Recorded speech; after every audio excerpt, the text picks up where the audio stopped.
இந்த கோயில் பேர் வந்து அருள்மிகு திருமலை குமாரசுவாமி திருக்கோயில். ஒரு சின்ன குன்று, அந்த குன்றை சுற்றி ஒரு மலை, அந்த மலை மேலே பார்த்தீங்கன்னா முருகர் அப்படியே இருக்கிறாரு.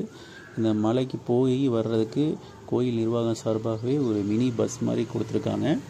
டிக்கெட் எடுத்துகிட்டு நம்ம போய் வரலாம். ஒவ்வொரு 10 மினிட்ஸுக்கு ஒரு பஸ் மேலே போயிட்டு கீழே வந்துட்டு தான் இருக்குது. அது போக ஸ்டெப்ஸும் இருக்குது. ஸ்டெப்ஸ் ஏறுறவங்க ஸ்டெப்ஸ்லேயும் போகலாம்.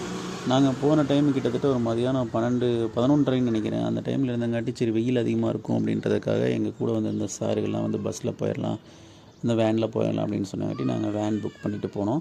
ஆனால் வேனில் போனதே ஒரு நல்ல எக்ஸ்பீரியன்ஸாக இருந்தது. ஃபஸ்ட்டு டைம் போகிறோம், வேனில் போனோம். போகிறப்ப பார்த்திங்கன்னா அந்த மலையை சுற்றி வளைஞ்சு அந்த பஸ்ஸு திரும்பவுமே அதை அந்த மலை சைடு பார்க்குறக்கும் சரி, மலைக்கு ஆப்போசிட்டு பார்க்குறக்கும் சரி, நல்ல ஒரு ஹில்ஸ் பிளேஸில் ஏதோ இது போகிற மாதிரி இருந்துச்சு.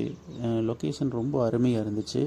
நாங்கள் ரொம்ப என்ஜாய் பண்ணிகிட்டே போனோம். அந்த 10 நிமிஷம் தான் போயிருப்போம்னு நினைக்கிறேன். அந்த 10 நிமிஷம் ட்ராவல் வந்து ரொம்ப என்ஜாய் பண்ணிட்டு போகிற மாதிரி நல்லா இருந்துச்சு நிஜமாலுமே.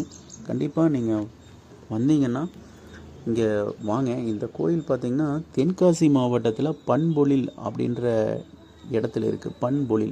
பைம்பொழில் அப்படிங்கிறது தான் இங்கே பண்பொழில் அப்படின்னு மாறிடுச்சு அப்படின்னு சொல்கிறாங்க.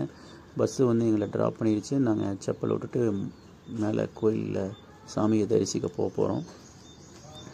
கோயில் நிஜமாலுமே நல்லா இருந்துச்சுங்க. நல்லா மெயின்டெனன்ஸும் பண்ணிகிட்ருக்காங்க. அது போக டெய்லியும் இது தெப்பக்குளம். இந்த தெப்பக்குளத்துக்கு பேர் பூஞ்சுனை அப்படின்னு சொல்கிறாங்க.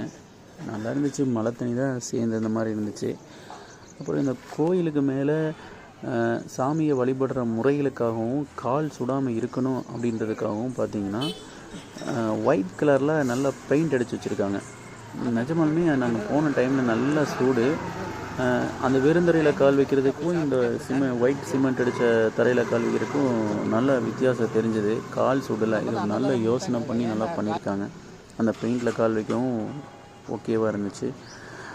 அப்புறம் நாங்கள் மூலவரை கவரேஜ் பண்ணலான்னு ட்ரை பண்ணேன். ஆனால் அங்கே இருந்தவங்க மூலவரை இருக்கக்கூடாது அப்படின்ட்டாங்க. அதனால் நான் வெளியே அப்படியே இருக்கிற சாமிகளையும் அந்த அவுட்டரில் எப்படியெல்லாம் இருக்குது அப்படின்றத மட்டும் உங்களுக்காக எடுத்துருக்கிறேன். இதான் கருவூல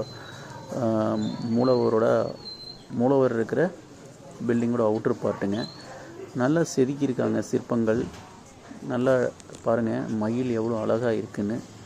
கோயிலுமே ரொம்ப ரொம்ப அருமையாக இருந்துச்சு.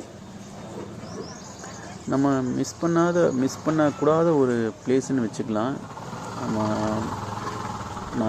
அதாவது மனசுக்கு ரொம்ப ஒரு பாசிட்டிவ் வைப் கிடைக்கிற மாதிரியும் இருந்துச்சு. நம்ம அந்த பார்க்குற இடங்களும் ரொம்ப அழகாக அருமையாக இருந்துச்சு. சாமியும் ரொம்ப தரிசித்ததில் மனசு நிம்மதியாக இருந்துச்சு. கண்டிப்பாக நீங்கள் வந்தீங்கன்னா கண்டிப்பாக இந்த பாருங்கள்.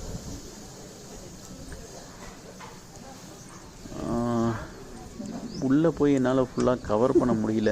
வெளியே தான் நின்று தான் எடுக்க முடிஞ்சுது. அதனால தான் சரி வெளியே இருக்கிறத தான் எடுத்து வச்சுருக்கேன். இப்போ இந்தளவுக்கு தான் உள்ளே வர முடிஞ்சுது. இதுக்கு மேலே உள்ளே விட மாட்டேன்ட்டாங்க, அலௌட் பண்ணல. அப்புறம் ஃபோனை பிடுங்கிடுவாங்க அப்படின்றதுக்காக நான் எடுக்கல. என்னால் முடிஞ்சது கடைசியாக கொடிமரத்தையும் இதை மட்டும்தான் எடுக்க முடிஞ்சிச்சு. அப்புறம் கோயிலோட அவுட்ரு இது, அதாவது உள்ளே போகிறதுக்கான இன்னர் பார்ட்டுங்க. இது நல்லாயிருக்கு. கோயிலோட வெளியே நின்று பார்க்குறதுக்கு ரொம்ப அருமையாக இருக்குது.